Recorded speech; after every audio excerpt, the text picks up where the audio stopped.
συνδεδεμένος με την αμπελουργία και την παραγωγή κρασιού, ιστορικά και παραδοσιακά.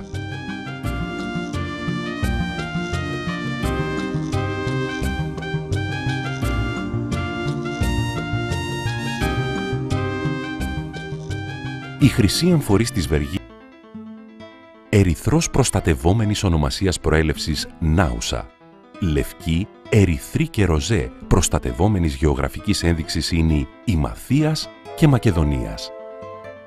Εδώ είναι και η πατρίδα της βασίλισσας των ερυθρών ποικιλιών του Βορρά, του Ξινόμαυρου.